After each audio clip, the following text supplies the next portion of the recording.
भाजपा विधानसभा क्षेत्रप्रमुख अनुप अग्रवाल यांनी केलं अनोखं डिस्काउंट ॲप लॉन्च। धुळेकरांची हजारो रुपयांची होणार बचत। धुळ्यात बिबट्याच्या मुक्त संचाराने नागरिकांच्या मनात मोठी दहशत। पिंजरा लावून ऑपरेशन राबविण्याची शिवसेनेची मागणी।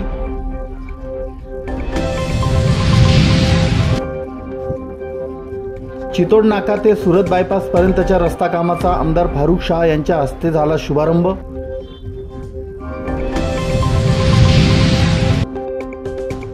अर्थसंकल्पातील कमी निधी व विशाळगडातील समाजकंटकांविरोधात राष्ट्रवादी शरद पवार पक्षाचं आंदोलन।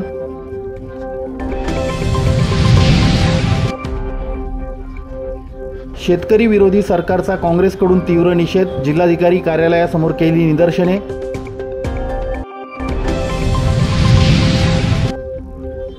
आणि जिल्हाधिकारी कार्यालयासमोर रस्त्यावर आढळलेल्या दुर्मिळ रंग बदलणाऱ्या शॅमिलियन सरड्याला पत्रकारांनी सोडलं सुखरूप। भारतीय जनता पार्टीचे विधानसभा क्षेत्रप्रमुख तथा धुळे शहर माजी जिल्हाध्यक्ष अनुप अग्रवाल यांनी डिस्काउंट ॲप लॉन्च करून धुळेकरांना एक मोठी सेवारूपी खुशखबर दिली आहे। कारगिल विजय दिनाचं औचित्य साधून लॉन्च करण्यात आलेल्या या ॲपच्या माध्यमातून धुळेकर जनतेची हजारो रुपयांची बचत होणार आहे। खाजगी मल्टीस्पेशालिटी हॉस्पिटल, रुग्णालय, कृषी सेवा केंद्र, सोने चांदीचे दागिने खरेदी, ड्रायव्हिंग स्कूल, ट्रॅव्हल्स, रेस्टॉरंट एवढंच नव्हे तर लॉन्ड्रीवाल्याकडून देखील या ॲपच्या माध्यमातून भरघोस सूट मिळणार आहे। गेल्या 6 ते 8 महिन्यांपासून अनुप अग्रवाल हे डिस्काउंट ॲपवर मेहनत घेत होते। मेहनत फळाला आल्यानंतर शुक्रवार दिनांक 26 जुलै रोजी पत्रकार परिषद घेऊन अनुप अग्रवाल यांनी धुळेकर जनतेसाठी हे ॲप लॉन्च केलं आहे। प्रत्येकाला दररोज कुठे ना कुठे कोणती ना कोणती वस्तू खरेदी करावीच लागते। जीवनावश्यक वस्तूंच्या खरेदीसोबतच आरोग्याच्या समस्यांमुळे हॉस्पिटलमध्ये दाखल होणे, मेडिसिनवर अमाप खर्च होणे हे सारे टाळता येणारे नाही। परंतु धुळे महानगरीत सर्वसामान्य नागरिकांची ही मूलभूत अडचण विचारात घेता अनुप अग्रवाल यांनी ही चिंता बऱ्याच प्रमाणात कमी करण्याची अनोखी शक्कल लढवून स्वतंत्र ॲप डिझाईन केलं आहे। या ॲपच्या माध्यमातून धुळेकरांना सेवा व खरेदीवर भरघोस डिस्काउंट मिळणार आहे। 26 जुलै 2024 रोजी हे ॲप धुळेकरांच्या सेवेत समर्पित केलं असून विशेष म्हणजे हे ॲप पूर्णपणे मोफत असल्याचं पत्रकार परिषदेत सांगण्यात आलं। धुळे शहराच्या सर्वांगीण विकासासाठी सातत्यानं प्रयत्नशील असलेले आणि मूलभूत नागरी सुविधांसह विकासाच्या नवनवीन संकल्पना अंमलात आणणारे अनुप अग्रवाल यांनी एक अफलातून सुविधा अंमलात आणली आहे। सर्वसामान्य धुळेकरांचा विचार करून माझे शहर माझी जबाबदारी या उक्तीला बांधील राहून डिस्काउंट देणाऱ्या स्वतंत्र ॲपचं लोकार्पण केलं आहे। धुळे शहरातील वेगवेगळे व्यापारी, व्यावसायिक आणि सेवा देणाऱ्या बांधवांनी धुळेकर जनतेसाठी डिस्काउंट देणं मान्य केलं आहे। अजूनही बरेच जण डिस्काउंट देण्यासाठी तयार आहेत। यापेक्षा मोठ्या सन्मानाची बाब काय असू शकते। या साऱ्यांचे अनुप अग्रवाल यांनी आभार मानले आहेत। या ॲपमध्ये सध्या शहरातील 100हून अधिक व्यावसायिक आणि काही हॉस्पिटल्स समाविष्ट आहेत, जसे की टेस्टिंग लॅब, क्लिनिक्स, किराणा दुकान, hardware, footwear, cosmetic, dairy product, bakery इत्यादींचा समावेश असून त्यांच्याकडे या ॲपमुळे 10 ते 30% पर्यंत डिस्काउंट मिळेल। काही हॉस्पिटलमध्ये OPDवर 25% तर ॲडमिट केल्यावर बिलात 20 ते 30% पर्यंतचा डिस्काउंट मिळणार आहे। यामुळे धुळे शहरातील सामान्य कुटुंबांची हजारो रुपयांची बचत होणार आहे। ॲपमध्ये किराणा, कापड दुकान, शू मॉल, सलून यांच्यासह 100हून अधिक व्यापारी प्रतिष्ठाने जोडली गेलीत। Seva hospital, Oswal dental clinic, Meera hospital, Jyoti eye clinic, Ajinkya diagnostic, Dharti Krishi सेवा केंद्र यांच्यासह पुस्तके, वह्या विक्री करणारी दुकाने ॲपशी कनेक्ट आहेत। काही रुग्णालयांनी OPDवर 30% पासून 50% पर्यंत सूट दिली आहे। ॲपमध्ये समाविष्ट असलेल्या प्रतिष्ठानांशी आम्ही लेखी करार केला असून त्यांना त्यांच्या डिस्काउंटमध्ये बदल करायचा असल्यास ते आम्हाला तशी सूचना किमान आठवडाभर आधी देतील। त्यानंतर आम्ही ॲपमध्ये तशी नोंद करू। महिनाभरात या ॲपशी 1 लाख धुळेकर नागरिक कनेक्ट होतील असा विश्वास अनुप अग्रवाल यांनी व्यक्त केला। धुळेकरांना डिस्काउंट देणारे हे ॲप वापरणं अगदी सोपं आहे। आपल्याला मोबाईलमध्ये एक लिंक येईल, ती ओपन करून ग्राहक म्हणून त्यात स्वतःचं नाव, मोबाईल नंबर, वय, पत्ता अशी प्राथमिक माहिती भरताच आपला संपर्क आपोआप अनुप अग्रवाल यांच्या संपर्क कार्यालयाशी जोडला जाईल आणि तेथे नोंद झाल्यावर आपल्या मोबाईलवर परत या संदर्भातील युजरनेम आणि पासवर्डचा मेसेज येईल। आपण मोबाईलमध्ये पासवर्ड टाकताच हे ॲप ॲक्टिव्ह होईल। त्यात वेगवेगळ्या व्यावसायिकांची, हॉस्पिटल्सची यादी दिसेल। कुणाकडे किती डिस्काउंट मिळेल हेही त्यात दिसणार आहे. हॉस्पिटल किंवा दुकानात जाऊन ॲप ओपन करायचं, त्यात अनुप अग्रवाल यांच्या नावाचा स्कॅन कोड स्टिकर लावलेले असेल, त्यावरचा बारकोड ॲपमध्ये स्कॅन केल्यास आपणास डिस्काउंट सुविधा मिळेल. केवळ राजकीय हेतू न ठेवता आपण या शहराचे आणि इथल्या नागरिकांचे काहीतरी देणे लागतो, या विधायक भावनेतून अनुप अग्रवाल यांनी हे डिस्काउंट देणारं अनोखं ॲप धुळेकरांच्या सेवेत दाखल केलं आहे. याचा जास्तीत जास्त नागरिकांनी लाभ घ्यावा असं आवाहनही त्यांनी केलं. या पत्रकार परिषदेला विधानसभा क्षेत्रप्रमुख अनुप अग्रवाल यांच्यासह माजी महापौर चंद्रकांत सोनार, प्रदीप करपे, जयश्री अहिरराव, प्रतिभा चौधरी, मायादेवी परदेशी, महादेव परदेशी, हिरामन गवळी, भारती माळी, किरण राकेश कुलेवार, नागसेन बोरसे, ॲडव्होकेट रोहित चांदोडे, माजी उपमहापौर भगवान गवळी, राजेश पवार, यशवंत येवलेकर, भिकन वराडे, शशी मोगलाईकर, अजय अग्रवाल, संदीप बैसाने, विक्की परदेशी, मोहन टकले, दिनेश बागुल उपस्थित होते. मेडिकल, काही ट्रॅव्हल्स, किराणा दुकान, कापड दुकान, salon, beauty parlour, shoe mall, प्रत्येक गोष्टीचं आपण याच्यात समावेश करण्याचा प्रयत्न केलेला आहे. ही सुरुवात आहे. हळूहळू या ऍप मध्ये आज जवळपास 100 दवाखाने, दुकान, मेडिकल्स, लॅब्स, टेस्टिंगच्या लॅब अशा इत्यादी वस्तूंचं सर्व गोष्टींवर डिस्काउंट मिळणारा हा ऍप या ठिकाणी आपण आज लॉन्च करत आहोत. या ऍपच्या माध्यमातून जनतेला जसं सेवा हॉस्पिटल असेल, सेवा हॉस्पिटल मध्ये गेल्यानंतर जोही ओपीडी जर असेल तर ओपीडी वर 30% डिस्काउंट त्या समोरच्या व्यक्तीला मिळेल जेव्हा तो हा ऍप डाउनलोड करेल.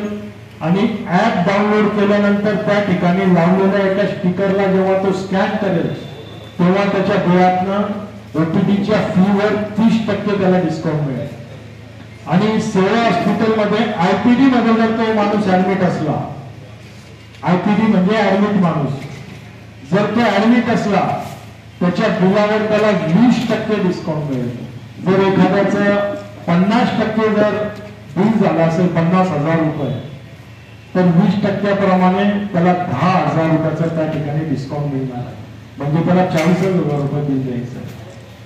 त्याचप्रमाणे सेवा हॉस्पिटल असेल, ओसवाल डेंटल क्लिनिक असेल, त्यांनी 20% त्या ठिकाणी डिस्काउंट दिलेलं आहे. लहान मुलांचं हॉस्पिटल मीरा हॉस्पिटल यांनी ओपीडी वर 50% डिस्काउंट दिलेलं आहे आपल्याला. जर 500 रुपये फी असेल आणि कोणी जर हे ऍप डाउनलोड करून त्या स्टिकरवर स्कॅन केलं तर त्याला 250 रुपये फी द्यावी लागेल. आणि एखादा बच्चू जर ऍडमिट असेल आणि त्याचं बिल 50,000 रुपये निघालेलं असेल तर त्याला 30% डिस्काउंट त्या ठिकाणी देण्यात आलेला आहे. म्हणजे 15,000 रुपये त्याचे बिलातनं कमी होणार आहे. तर अशा प्रकारे जनसेवा हॉस्पिटल असेल, अजिंक्य डायग्नोस्टिक असेल, सर्वांचं वेगवेगळं डिस्काउंट त्या ठिकाणी आहे. त्या ऍपची लिंक त्या ठिकाणी येणार आहे. ज्योती आय क्लिनिक असेल, धरतीधन कृषी सेवा केंद्रही आपण याच्यात घेतलेलं आहे. भांड्यांचं दुकानही आपण याच्यात घेतलेलं आहे. सोन्या चांदीचं दुकानही या डिस्काउंट मध्ये आहे. जर कोणी दागिना खरेदी करायला गेलं तर त्याला मेकिंग चार्ज मध्ये 10 ते 20% हा ऍप दाखवल्यानंतर, हा ऍप स्कॅन केल्यानंतर दागिन्यावर सुद्धा त्याला मेकिंग चार्जेसवर डिस्काउंट त्या ठिकाणी मिळणार. त्याचप्रमाणे ड्रायव्हिंग स्कूलचं पण याच्यात समाविष्ट आहे. शिक्षणचे जे क्लासेस, कॉम्प्युटर्स वगैरे यांचंही याच्यात समाविष्ट आहे. ट्रॅव्हल्सचं सुद्धा याच्यात आपण समाविष्ट केलेलं आहे. एखाद्या व्यक्तीला मुंबईला जायचं असेल आणि त्यांचे रेट रोज बदलत असतात आणि ते आपल्याला आता ऑनलाईन दिसतं, तर त्याच्यावर सुद्धा आपल्याला 10% प्रमाणे तिकिटावर हा ऍप डाउनलोड केल्यानंतर ऍप स्कॅन तिथे जाऊन केल्यानंतर 10% आपल्याला डिस्काउंट भेटणार आहे। याच्यात बुटीक टेलर सुद्धा आपण समाविष्ट केलेले आहेत। विशेष म्हणजे लॉन्ड्रीवाला सुद्धा याच्यात आहे। एखादा कांजीचा शर्ट जर तुमचा एखादा अध्यक्ष किंवा मी घालत असेल तर त्याला 40 रुपये खर्च येतो, पण त्याच्यावर सुद्धा 10% लॉन्ड्रीवाला सुद्धा आपल्याला डिस्काउंट देणार आहे। रेस्टॉरंट सुद्धा आहेत,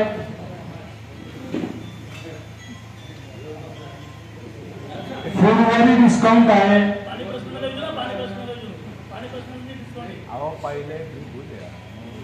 त्याच्यानंतर टाइल्स, सॅनिटरी याच्यावरही याच्यात डिस्काउंट आहे। एखाद्याला मामलेदार कचेरीमध्ये जाऊन स्टॅम्प बनवायचा असेल, कोणाच्या जामिनासाठी सॉल्व्हन्सी बनवायची असते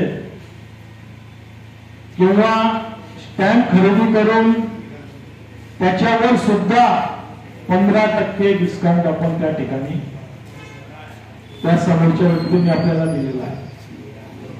स्टॅम्प वेंडरवर, स्टॅम्पवर नाही, हे गव्हर्नमेंटची किंमत असते। स्टॅम्प वेंडरवर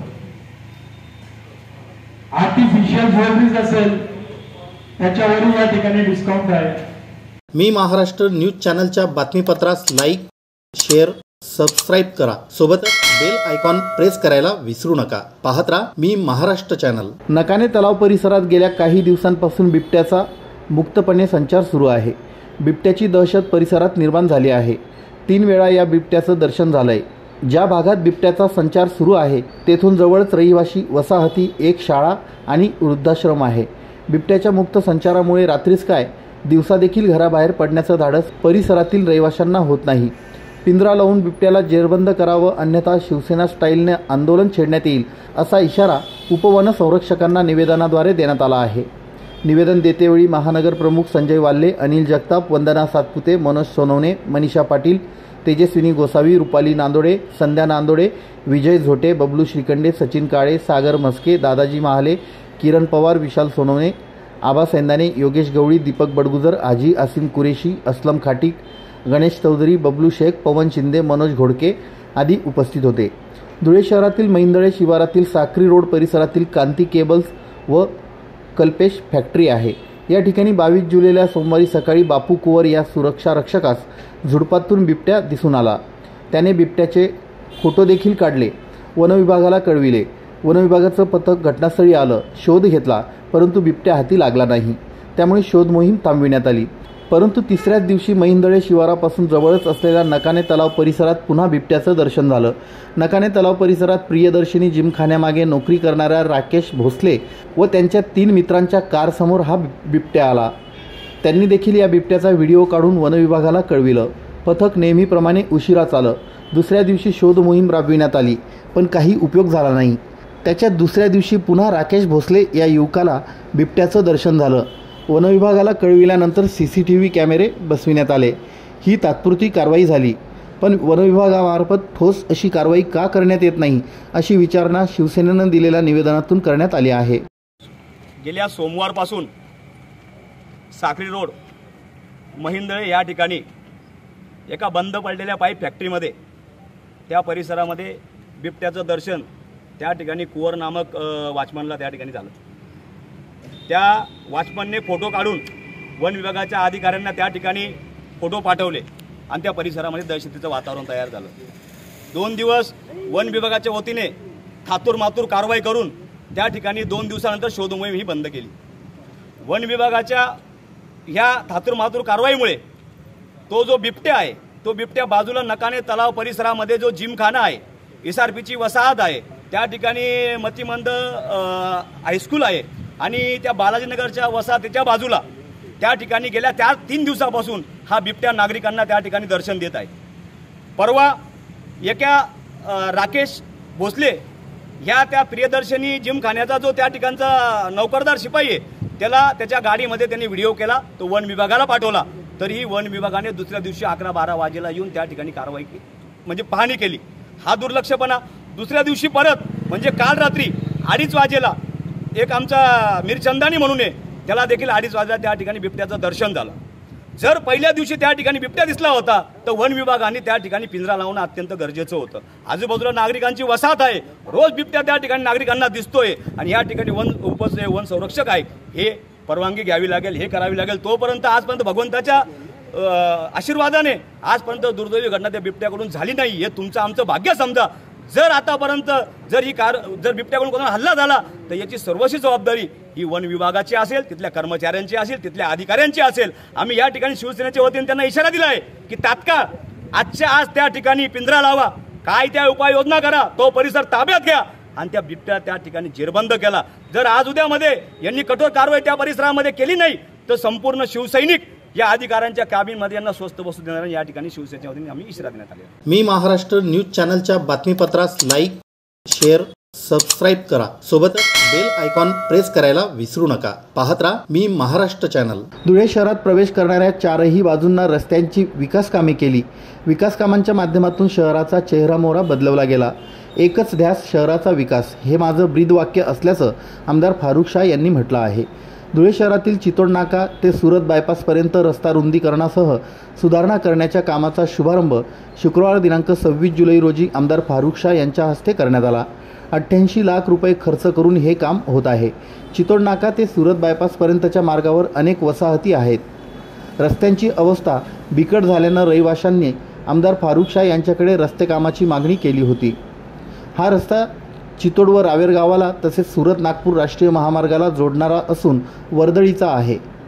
परंतु अनेक वर्षांपासून हा रस्ता नादुरुस्त असल्यामुळे ठिकठिकाणी मोठमोठे खड्डे पडलेत. या भागातील व ग्रामीण भागातील नागरिकांना वाहतुकीसाठी मोठा त्रास सहन करावा लागत होता. आमदार फारुख शाह यांनी पाठपुरावा करून या रस्त्यासाठी 88 लाख रुपयांचा निधी शासनाकडून मंजूर केला. धुळे शहरातील चारही बाजूचे प्रवेश करणारे रस्त्यांचे काम आमदार फारुख शाह यांनी केले आहे. पारोळा रोड ते प्रकाश टॉकीज, गुरुद्वारा ते संतोषी माता मंदिरापर्यंत तसेच साक्री रस्त्याच्या कामासाठी आमदार फारुख शाह यांनी कोट्यावधी रुपयांचा निधी आणून रस्त्याचं जाळं विणलं.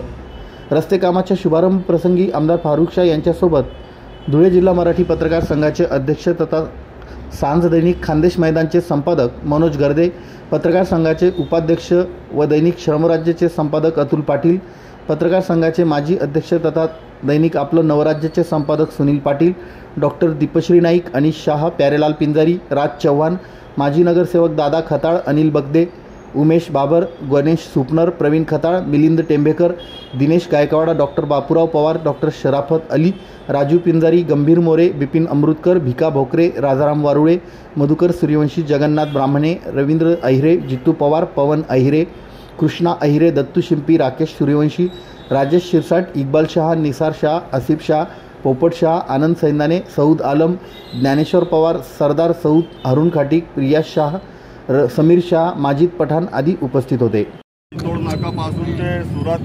बायपासपर्यंतच्या रस्त्याच्या रुंदीकरण आणि डांबरीकरण या कामाचा शुभारंभ माझ्या हस्ते करण्यात आलेला आहे. या कामासाठी माझ्याकडे आमचे ह्या परिसरातील नगरसेवक दादा खताळ तसेच आमचे मोठे बंधू सुनील भैया पाटील, अतुल भैया पाटील, मनोज भाऊ गर्दे अनेक लोकांनी माझ्याकडे या कामाची मागणी केलेली होती.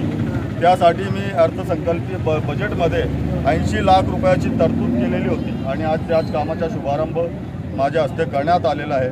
यावेळी माझ्यासोबत आमचे महिला जिल्हाध्यक्षा दीपा मॅडम तसेच सुनील भैया पाटील, अतुल भैया पाटील, मनोज भाऊ गर्दे, दादा भाऊ खताळ, अनिल बदाने आणि राज भैया चव्हाण आणि अनेक कार्यकर्ते यावेळी माझ्यासोबत उपस्थित आहेत.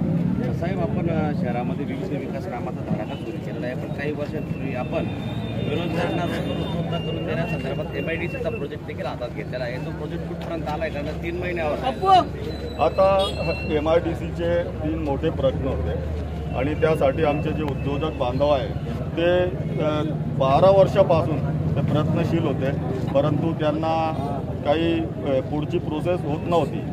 मी त्या तिन्ही प्रश्नांना घेऊन आणि उद्योगमंत्री उदय सामंत साहेब यांना भेटून सर्वप्रथम जे आमच्या पाण्याचा जे प्रश्न होता, आपला MIDCचा जे तलाव आहे त्याचं पाणी खूप कमी पडत होतं आणि त्यासाठी आम्ही हरणामाळपासून तर MIDC पर्यंतची पाणी पुरवठा योजना ही मंजूर केलेली आहे आणि त्याच्या 2 दिवसापूर्वी त्याचा कार्यादेश पण देण्यात आलेला आहे.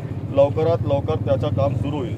आणि दुसरा प्रश्न हा होता की जर MIDCत कुठे आग लागली तर आग विझवण्यासाठी धुळे महानगरपालिकेचे बंब पाचारण करावे लागत होते आणि त्यासाठी मी स्वतः MIDCचा स्वतःच्या मालकीचा एक फायर स्टेशन मंजूर करून आणला होता. त्याचं काम पूर्णत्वास येत आहे. आणि तिसरा एक प्रोजेक्ट आहे की जी 198 हेक्टर जागा रावेर शिवाराची जी आहे ती MIDCसाठी अधिग्रहित करण्याची प्रक्रिया सुरू आहे. ती पण फायनल स्टेजमध्ये आहे आणि लवकरात लवकर त्याचं अधिग्रहण करून आम्ही MIDCचा विस्तार करणार आहोत. सर, त्याचबरोबर धुळे शहरामध्ये महानगरपालिकेच्या माध्यमातून सुखसुविधा उपलब्ध करून देण्याच्या संदर्भात टॅक्स पेड केला जातो, परंतु महानगरपालिकेचा आयुक्त असेल किंवा तिथले ठेकेदार यांचेच तिथं समाधान होते किंवा त्यांचेच बिले निघत आहेत. परंतु आमच्या पत्रकार संघाच्या त्या रस्त्याचं आज तुम्ही बघितलं तर फार पाण्यामुळे किंवा पाऊस जास्त झाल्यामुळे खड्डे पडले आहेत आणि ते ठेकेदारने 6 महिन्यापूर्वीच ते काम केलेले आहेत. या संदर्भात आपण महानगरपालिका प्रशासनाशी संपर्क साधून त्या ठेकेदारांवर कारवाई करण्याच्या संदर्भात काही विचार विनिमय करणार का? आता 2 दिवसानंतर मी आयुक्तांना त्यांचे जेवढे विभाग प्रमुख आहेत त्या सर्वांना घेऊन आणि एक मीटिंगचं आयोजन केलेलं आहे. आपले जे काही तक्रार किंवा जे काही समस्या असतील ते आज संध्याकाळपर्यंत किंवा उद्या संध्याकाळपर्यंत माझ्या कार्यालयात आपण लेखी स्वरूपात आणून द्यावं.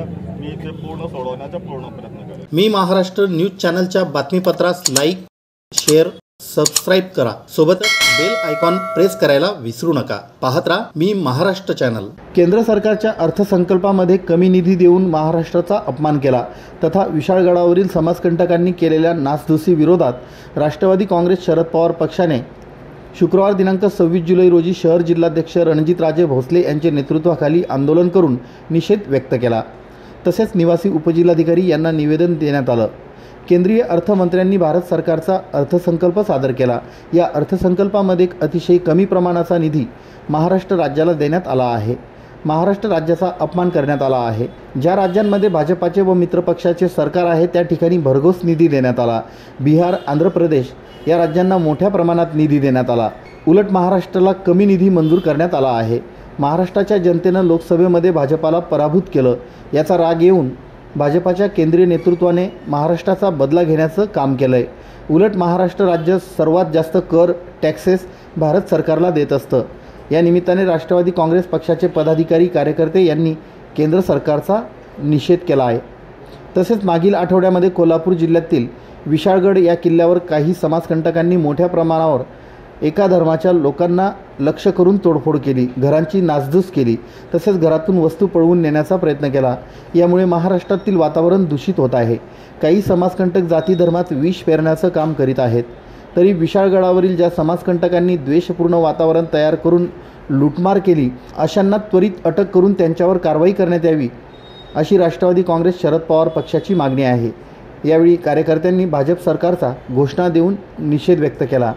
यावेळी राष्ट्रवादी काँग्रेस पक्षाचे रणजितराजे भोसले, जोसेफ मलबारी, राजेंद्र चौधरी, भिका नेरकर, राजेंद्र सोळंके, भटू पाटील, राजू चौधरी, बोला सेंदाने, मंगलदास वाघ, शेख समद, सलमान खान, सोनू गुजर, डॉक्टर मनीष महाजन, DT पाटील, गोलू नागमल, वीरेंद्र मोरे, जयश्री घेते, राजेंद्र सोलंकी, बंटी वाघ, सुरेश जवळाड, रामेश्वर सांबरे, युसुफ शेख, राजू मशाल, राजू डोमांडे, तस्वर शेख, विश्वजित देसले, ज्ञानेश्वर सोनवणे, यशवंत पाटील, भोला वाघ, नवाब बेग, अण्णा सूर्यवंशी, संजय नेरकर, विक्रांत जगताप आदी पदाधिकारी, कार्यकर्ते मोठ्या संख्येनं उपस्थित होते.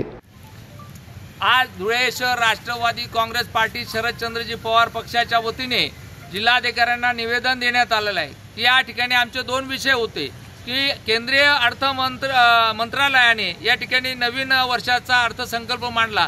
त्याच्यामध्ये अतिशय कमी पद्धतीचा निधी महाराष्ट्र राज्याला देण्यात आलेला आहे. ज्या ठिकाणी भाजपचं शासन आहे त्या ठिकाणी भरघोस निधी केंद्र सरकारने दिला, भाजपने दिला, परंतु महाराष्ट्रातील जनतेने लोकसभेमध्ये जो भाजपचा पराभव केला त्याचा राग येऊन भाजपच्या पदाधिकाऱ्यांनी, भाजपच्या केंद्रीय नेतृत्वाने महाराष्ट्राला मुद्दाम या ठिकाणी निधी कमी दिलेला आहे. त्याचा आम्ही निषेध व्यक्त या ठिकाणी केलेला आहे. त्याच पद्धतीने मागच्या आठवड्यामध्ये विशालगडावर काही समाजकंटकांनी एखाद्या ठराविक समाजाला या ठिकाणी टार्गेट मानून त्या घरांवर हमला केला, काही वस्तू चोरीला नेण्या, अशा समाजकंटकांवर कारवाई करण्यात यावी अशा पद्धतीची मागणी आम्ही या ठिकाणी जिल्हाधिकाऱ्यांकडे केलेली आहे. मी महाराष्ट्र न्यूज चॅनलच्या बातमीपत्रास लाईक, शेअर, सबस्क्राईब करा. सोबतच बेल आयकॉन प्रेस करायला विसरू नका. पाहत राहा मी महाराष्ट्र चॅनल. केंद्र सरकारने नुकत्याच जाहीर केलेल्या अर्थसंकल्पात देशातील शेतकऱ्यांसाठी भरीव अशी कुठलीही तरतूद केलेली नाही. केंद्र आणि राज्य सरकारचा नियतीत खोट असल्याने शासन स्तरावरून शेतकऱ्यांसाठी कोणतीही आर्थिक मदत दिली नाही. त्यामुळे हे सरकार शेतकरी विरोधी असल्याचं म्हणत शुक्रवार दिनांक 26 जुलै रोजी जिल्हा काँग्रेस कमिटीतर्फे धुळे जिल्हाधिकारी कार्यालयासमोर निषेध आंदोलन करण्यात आलं. याप्रसंगी शेतकरी विरोधी भाजप सरकारचा धिक्कार असो अशा घोषणा देण्यात आल्या. तसेच तात्काळ शेतकऱ्यांना संपूर्ण कर्जमाफी द्यावी अशी मागणी देखील करण्यात आली. याबाबत जिल्हाधिकाऱ्यांना निवेदन देण्यात आलं. या आंदोलनात माजी आमदार DS ऐगरे, जिल्हाध्यक्ष श्यामकांत सनेर, शहराध्यक्ष doctor Anil Bhamre, Bajirao Patil, advocate BD Patil, Pandharinath Patil, Rajendra Khairnar, Ganesh गर्दे, बापू खैरनार, संतोष राजपूत, प्रवीण चौरे, संजय पाटील, विश्वास बागुल, प्रमोद सिसोदे, भगवान गर्दे, PS पाटील, कपिल जाधव, सुधीर जाधव, सागर देसले, युवराज चौरे, भानुदास गांगुर्डे, सोमनाथ पाटील, रवींद्र चौधरी, हरीश पाटील, दीपक साळुंके, विलास पाटील, प्रकाश पाटील, राजेंद्र देवरे, अयूब खाटीक आदींसह कार्यकर्ते मोठ्या संख्येनं सहभागी झाले होते. यावेळी बोलताना जिल्हाध्यक्ष सनेर म्हणाले की देशात कोणीही उपाशीपोटी झोपू नये, प्रत्येकाला अन्न मिळावं यासाठी ऊन, पाऊस, थंडी, वादळी वाऱ्याचा विचार न करता न थकता शेतकरी रात्रंदिवस शेतात काबाड कष्ट करून अन्नधान्य पिकवितो. भारतीय समाजव्यवस्थेतील शेतकरी हा अत्यंत महत्त्वाचा घटक आहे. आपल्या देशातील बहुतांश उद्योगधंदे, पशुधन आणि मानवी जीवन हे शेतीवर अवलंबून आहे. असं असताना केंद्र सरकारच्या अर्थसंकल्पात देशातील शेतकऱ्यांसाठी भरीव अशी काहीही तरतूद करण्यात आली नाही. MSP वाढीचा उल्लेख नाही, कर्जमाफीबद्दल शब्द नाही. शेतकरी जगेल तर देश जगेल. शेतकऱ्यांनी धान्य उत्पादन थांबविलं तर देशात अराजकता माजेल, भूकबळी होतील. परंतु या वास्तवाचं भान केंद्र आणि राज्य सरकारला नाही. हे सरकार शेतकरी विरोधी आहे. त्यामुळे आम्ही शेतकरी विरोधी सरकारचा निषेध व्यक्त करीत असल्याचं सनेर म्हणाले. महाराष्ट्र प्रदेश काँग्रेसचे अध्यक्ष आदरणीय नानाभाऊ पटोले, आदरणीय बाळासाहेब थोरात साहेब, महाराष्ट्राचे कार्याध्यक्ष आदरणीय कुणाल बाबा, या सर्वांच्या मार्गदर्शनाखाली आज आम्ही देशाच्या संसदेमध्ये जो परवा अर्थसंकल्प सादर करण्यात आला, या अर्थसंकल्पात देशाच्या इतिहासामध्ये पहिल्यांदाच महाराष्ट्रावर फार मोठा अन्याय करण्यात आलेला आहे. स्वतःची राजकीय सत्ताचं स्वप्न पूर्ण करण्यासाठी फक्त बिहार आणि आंध्र प्रदेशवर मोठ्या प्रमाणावर खैरात करण्यात आली आणि महाराष्ट्राच्या सर्वसामान्य जनतेला उपाशी ठेवण्याचं महापाप नरेंद्रजी मोदी सरकारने परवा जो बजेट सादर केला त्याच्यावरून दिसून येत आहे. शेतकऱ्यांच्या संदर्भामध्ये पहिलेपासूनच मोदी सरकारचं धोरण हे अत्यंत जाचक आणि अन्यायकारक राहिलेलं आहे. शेतकऱ्यांची कर्जमाफीची सर्व देशाच्या शेतकऱ्यांना अपेक्षा होती, पण अत्यंत दुर्दैवाची गोष्ट आहे, उद्योगपतींचे कर्ज माफ केले जातात पण शेतकऱ्यांची कर्जमाफी माफ होत नाही. हे या देशाचं अत्यंत मोठं दुर्दैव आहे. आणि म्हणून शेतकऱ्यांबरोबर सर्वसामान्य माणूस या निर्णयानं, या बजेटनं, या अर्थसंकल्पाने अत्यंत उद्विग्न झालेला आहे. म्हणून आम्ही निषेध करण्यासाठी सर्व काँग्रेसचे पदाधिकारी या ठिकाणी उपस्थित आहेत आणि निश्चित येणाऱ्या काळामध्ये या गोष्टीचा जाब त्या सरकारला द्यावा लागेल. मी महाराष्ट्र न्यूज चॅनलच्या बातमीपत्रास लाईक, शेअर, सबस्क्राईब करा. सोबतच बेल आयकॉन प्रेस करायला विसरू नका. पाहत राहा मी महाराष्ट्र चॅनल. सरड्यासारखे रंग बदलणारा असं आपण एखाद्याच्या बाबतीत म्हणतो. असा रंग बदलण्यात माहीर असलेला गिरगिट अर्थात शॅमेलियन म्हणजेच आपल्या गावठी ऐराणी भाषेतील हरणसल्ल्या नावाचा दुर्मिळ सरडा धुळ्यात पाहायला मिळाला. शुक्रवार दिनांक 26 जुलै रोजी धुळे शहरातील जिल्हाधिकारी कार्यालयाच्या प्रवेशद्वारासमोर रस्त्यावर हा सरडा पत्रकारांना दिसून आला. पत्रकारांनी कुणाच्या वाहनाखाली येऊन सरडा मरण पाहू नये म्हणून सरड्याला जिल्हाधिकारी कार्यालयासमोरील पडक्या इमारतीकडे सोडून दिलं. हा सरडा सुरुवातीला हिरव्या रंगाचा दिसत होता. रस्त्यावरून चालताना त्याला संकट जाणवू लागलं. त्यामुळे त्याने रंग बदलण्यास सुरुवात केली. पडक्या इमारतीजवळून भिंतीच्या कोपऱ्याने जाताना सरड्याने गडद काळपट हिरवा रंग धारण केला. तिथून तो भिंतीच्या सहाय्याने झाडावेलींमध्ये सुखरूप निघून गेला. सरडा प्रजातीत मोडणारा शॅमिलियन हा ओबडधोबड दिसणारा प्राणी जुरासिक पार्कच्या डायनासोरशी साधर्म्य साधणारा आहे. सामान्यतः सरडा पाहिल्यावर कुणाला आश्चर्य वाटणार नाही, पण शॅमिलियनच्या रूपामुळे तो भीतीदायकही वाटतो. शॅमिलियन हा अतिशय शांत आणि बिनविषारी जीव आहे. भारतभर सरड्याच्या प्रजाती आढळतात. शेतात, परसबागेत, रस्त्यावर, झाडांवर तो सहज दिसतो. पण शॅमिलियन त्यांच्यापेक्षा वेगळा आहे. शॅमिलियन मुख्यत्वे आफ्रिका, दक्षिण युरोप, दक्षिण आशिया आणि श्रीलंकेत आढळतो. मात्र तो भारतात आढळणाऱ्या इतर प्रजातींपेक्षा त्याच्या दिसण्यापासून ते असण्यापर्यंत वेगळा आहे. खडबडीत शरीर, चपट्या केल्यासारख्या बगला, एकावर एक 3 शरस्त्राण घातल्यासारखं डोकं, कडबोळ्यासारखी वळलेली शेपूट, शरीराला न शोभणारे लुकडे पाय असं त्याचं रूप. तो सहसा झाडावरच राहतो. तहान लागल्यावर पानांवर पडलेले दवबिंदू पितो. मात्र सरड्याची मादी उकरून त्यात अंडी घालते. शॅमिलियनची जीभ म्हणजे त्याचं शस्त्रच. 8 ते 9 इंच लांब गुलाबीसर जीभ आपल्या चिकट टोकाने भक्ष्याला खेचून घेते. किडे मकोडे, भुंगे, फुलपाखरे, मोठे मुंगळे हे त्याचं खाद्य. डोळेही वैशिष्ट्यपूर्ण असतात. ते शंकूप्रमाणे स्वतंत्र वेगवेगळ्या दिशांना फिरू शकतात. रंग बदलणे ही त्याची मोठी क्षमता आहे. शत्रूपासून बचाव करण्यासाठी त्याला मिळालेली ही देणगीच होय. शरीरातल्या रंगपेशी शक्यतो सभोवतालच्या रंगानुरूप हुबेहूब रंग धारण करण्याची क्षमता त्याच्यात असते. सध्या विधानसभेच्या निवडणुकीचं वातावरण निर्माण होत असून विविध राजकीय पक्षातील लोक आपले रंग बदलताना दिसून येत आहेत. अशा काळात रंग बदलणारा सरडा आढळल्यानं हा रंग बदलण्याचा काळ सुरू आहे, अशी खमंग चर्चा पत्रकारांमध्ये हा शॅमिलियन सरडा आढळल्यानंतर रंगली होती. विधानसभेपूर्वी जर राजकीय पक्षाचे काही नेते जसं रंग बदलत आहे, त्याच पद्धतीने आज जिल्हाधिकारी कार्यालयासमोर रंग बदलणारा सरडा, दुर्मिळ प्राणी हा आज या परिसरातून जाताना दिसला आणि आमच्या पत्रकारांनी त्याला आज टिपलेला आहे. त्याला रंग बदलणारा सरडा, तसेच गावठी भाषेत म्हटलं गेलं तर हरण सळल्या आणि शॅमिलियन अशा प्रकारचा जो सरडा आज आम्हाला इथं दिसला आणि पत्रकारांनी त्याचे आज चित्रीकरण करून एक आनंद घेतला. मी महाराष्ट्र न्यूज चॅनलच्या बातमीपत्रास लाईक, शेअर, सबस्क्राईब करा. सोबतच बेल आयकॉन प्रेस करायला विसरू नका. पाहत राहा मी महाराष्ट्र चॅनल.